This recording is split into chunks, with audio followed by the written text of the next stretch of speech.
Whoa! No, we're not doing that. Okay. Hi guys, my name is Savion. I'm here with my friends. Adult film actor Jay Hefner was tragically shot dead in an incident described by his family as a senseless act of gun violence. That is a 24-year-old young man, gone in a single night. I think that was the hardest part of this whole experience, is like falling in love with these people for different reasons, and that particular person, I really, oh my God. Did you cry when you found out? She was bawling. I was for like weeks. I still think about him and cry. Wow. Because he's such a great man. But real talk, the part that is going to mess you up is not the bullet. It is the one word somebody screamed right before it, and the bigger thing that whole night got tied to. Before we get into how it all went down, you need to know who this man was, because the headlines flattened him into one word, and he was so much more than that. The world knew him as Jay Hefner, but his people knew him as Syvon Hopkins, and to them, he was the dependable one. To his fans, he was a rising star and a real fan favorite, somebody people were falling for on reality TV. To his family, he was the young father holding everybody down. He was a Nebraska native with deep roots in Lincoln and Omaha, and that hometown tie is the whole reason he was back in the area the night this happened, so keep that in your pocket. The thing you have to understand about Syvon is that he was a protector by nature. His mother, Jenny Brown, was fighting terminal cancer, and instead of running from that, he stepped up and helped carry the weight for her and his siblings. That is the kind of person we're talking about, the one who runs toward the people he loves when things get hard, instead of away from them. His own family would go on to call him a shining light, and that same loyalty is exactly what put him in danger. It also helped that he was a big dude. Standing around 6'3", Syvon had the kind of size and presence that made people feel safe around him, the big cousin who could walk into a room and cool the whole temperature down. Now, let me set the scene, because none of this was planned, and that honestly makes it worse. It went down in the early hours of September 8, 2024, around 1:30 in the morning in downtown Lincoln near 11th and P Streets. Syvon was not out there looking for smoke. He was back home for a family birthday celebration, the kind of night that is supposed to end with cake and tired feet, not a hospital. That part of downtown is packed with bars, and when they let out, the streets get crowded quickly. That night, a bunch of unrelated fights popped off around closing time, and the whole block turned into noise and bodies.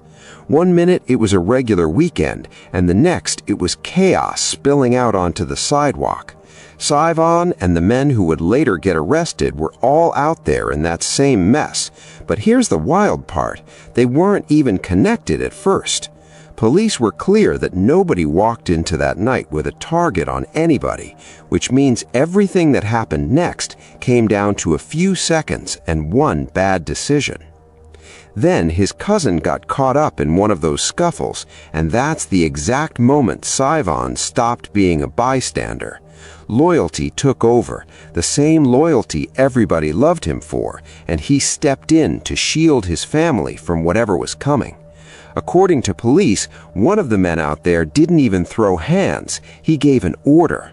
Witnesses said Gregory Bahati pointed at Syvon and yelled the words, "Shoot him," right before the shots rang out. Let that sit with you for a second, because a man stepped in to break up a fight and somebody decided he needed to die for it. The one holding the gun, police say, was Kevon Wright. He fired, and one bullet hit Syvon in the chest, while a second caught a local man in his 40s standing nearby. That second man pulled through, but Syvon didn't, and even with the medics doing everything they could, he died at the hospital around 5:37 that same morning. A few hours before that, he was celebrating with his people, and now his sick mother had to bury her son instead of leaning on him. He was killed while trying to protect his cousin from physical violence. The two men behind it didn't even stick around to see if anybody made it, because they jumped in a black Honda Pilot and took off, leaving two people bleeding in the street behind them, and that car ended up being one of the biggest mistakes they made. When the Lincoln Police Department pulled up, they found both victims and went straight to work trying to save them right there on the scene before rushing them to the hospital. From there, the investigation moved fast, and a lot of that came down to cameras because security footage caught that same black Honda Pilot heading back to Wright's home in Omaha after the shooting, which gave detectives a thread to pull. Once they started searching, they found 2 handguns and a rifle tied to the suspects. The crazy thing is, police couldn't find a clear reason for any of it, since there was no proof Saivon even knew these men, no old beef, and nothing that explained why his name got tied to that order. On paper, it looked like pure random violence, and it was one of 3 separate shootings that hit Lincoln that single weekend, so the city was already shook when his death landed right in the middle of it. Now, to really feel what got taken that night, you have to know everything this man was outside of those couple of minutes, because Saivon was running about 4 different lives at once, and somehow making them all work. Under the name Jay Hefner, he stepped into the adult film world back in 2022 and blew up fast, stacking more than 50 credits in just a couple of years. He wasn't a background face either, because he took home an AVN award in 2023 and kept getting nominated all the way to 2025. But that was only one lane, since he was modeling too, putting his face on urban brands like Fashion Nova and Rockstar Original.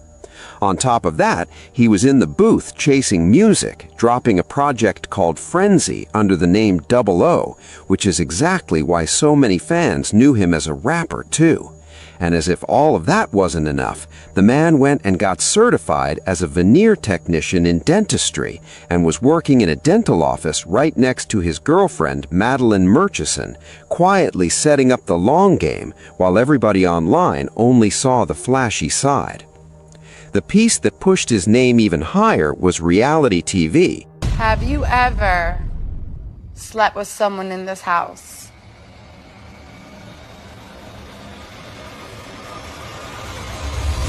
Yes. Who was it? I out gorilla. That is diabolical. I'm sorry. Yeah, I hit that to bring it around town. You know what I'm saying? So, type, you feel me? What you gonna do? What you gonna You're do? bad hot. What you gonna do? You're bad hot. That's your upper lip. That's your upper You need to have lip. a man. That's your mustache. You man, you're That's bad your- hot. That's your mustache. You got a little You're bad aftershave. hot. I see a No, 5 there o'clock is no shadow. aftershave. It's 2 o'clock. You got a 5 o'clock shadow.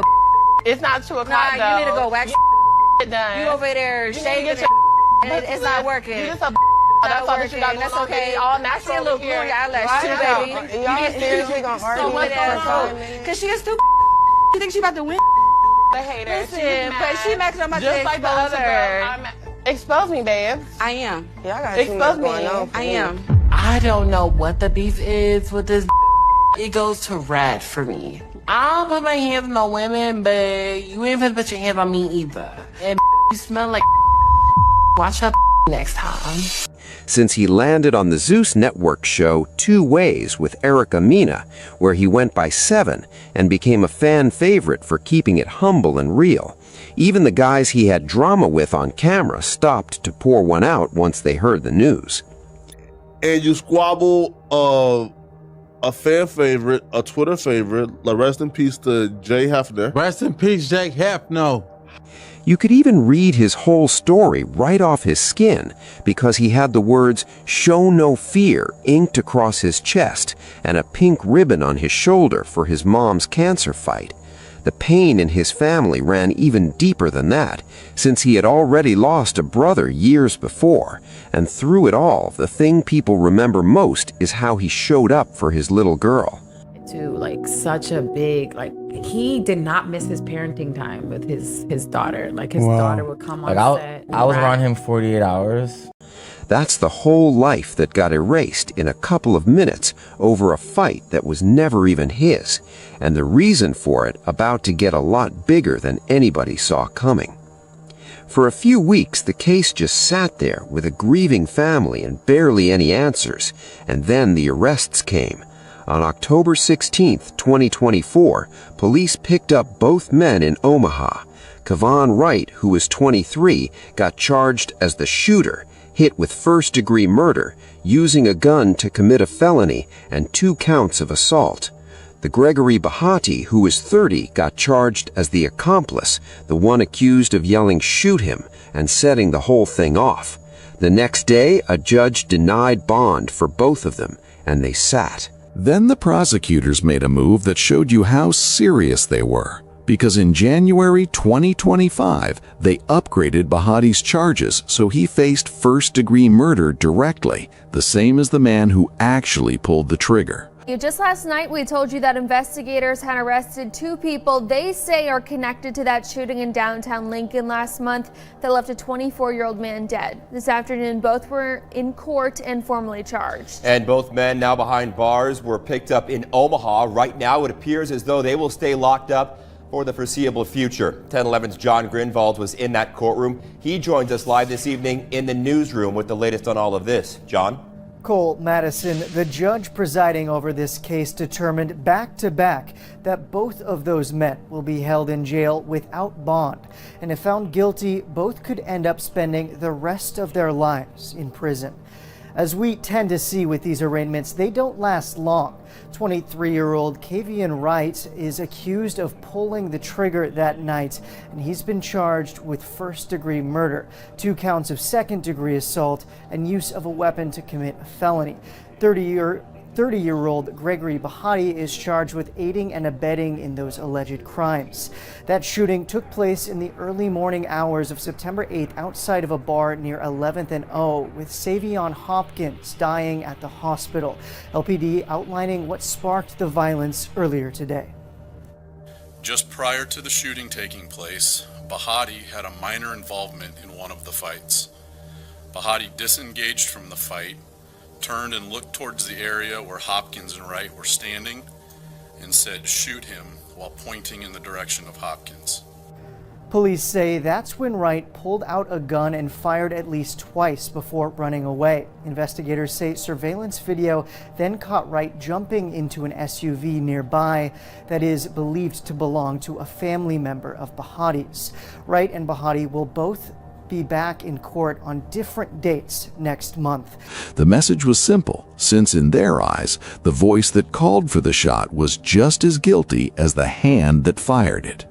By November 2025, the state charges got dropped, and the whole thing got swallowed into a big federal racketeering case that named 13 alleged members of an Omaha gang called the Crip Fours, and Wright and Bahati were 2 of those names. The feds did not treat Savion's killing as some one-off bar fight, since they charged it as murder in aid of racketeering, saying the shooting helped these men keep or boost their standing inside the gang. The young father might have been killed not over anything he did, but to help somebody climb a ladder he was never even on. And Bahati was no stranger to this, since he had already caught a federal racketeering conviction back in 2016.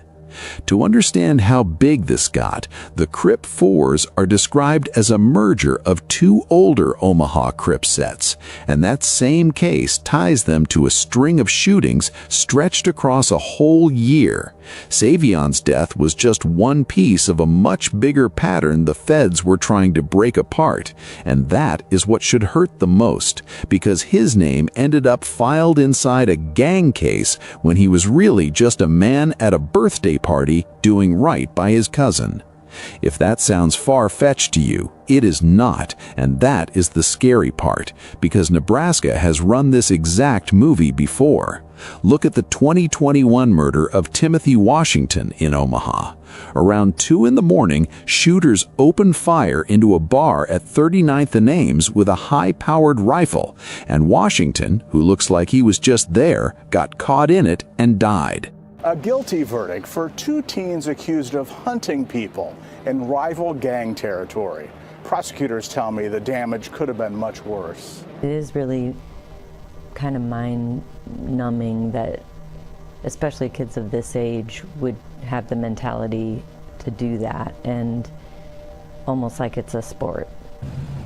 June of 2021, 3 years ago, investigators said the teens crisscrossed Omaha looking for getaway vehicles and members of the Crips, a rival gang. They stopped here at 39th and Ames at 2 in the morning and shot into a bar.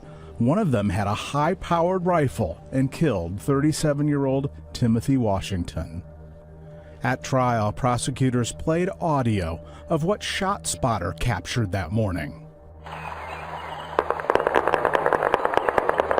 17 minutes later, another instance of gunfire, this time Spencer housing. The shooters surrounded a guy who was in his car.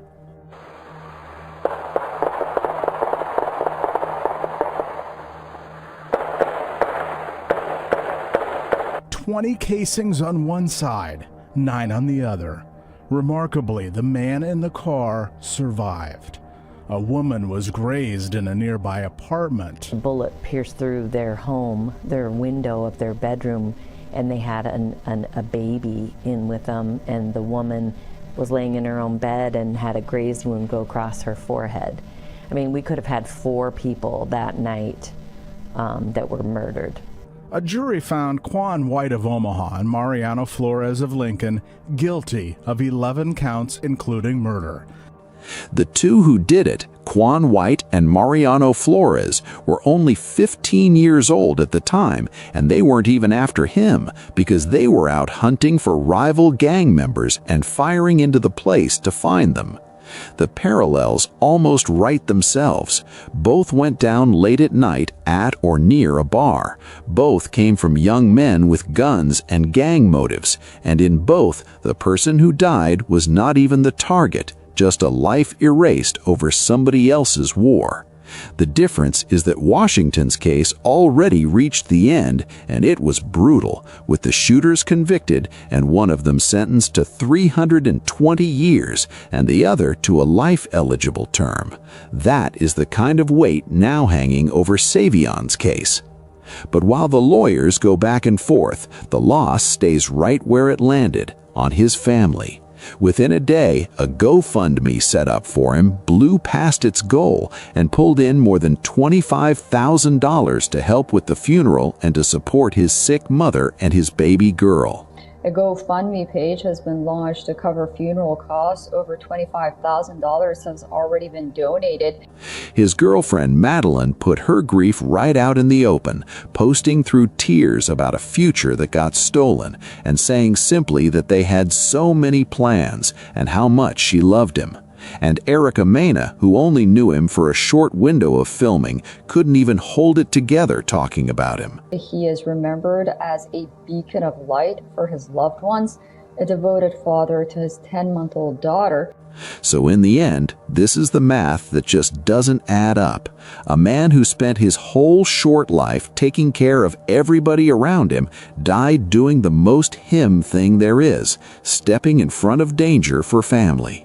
He left a daughter who will grow up on stories, a mother who outlived her own son while fighting for her life, and a girlfriend planning a funeral instead of a wedding. And the case that was supposed to give them answers got pulled into something way bigger than the man at the center of it. To the people who took him, Savion Hopkins was never the story. He was just in the way. But to everybody who loved him, he was the whole thing. What do you think about this case? Let me know in the comments section. Don't get too close to my eyes. Don't tell me. I'm task my father and uncle. Don't smile. Anything you can do. You gotta keep a straight face. All right. Come on. Stop.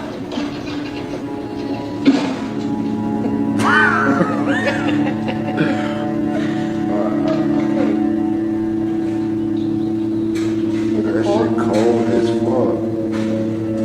When Jesus chose disciples, he knew that one of them was the devil. Can I get it One in was here? Judas. It's not my But he beard. sat with them all, You don't got a beard. broke bread still. So what's the Bible Where's the telling beard us? at? I keep it low. He pulled the Here. scissors out and shaved it. I keep it low. Don't That's do not a that. beard. Well, as a minister, Yeah. What's this called? it's A beard. imploring me A beard is to all embrace this. those of you Click on one of the cards on your screen to see more videos like this. See you in the next one.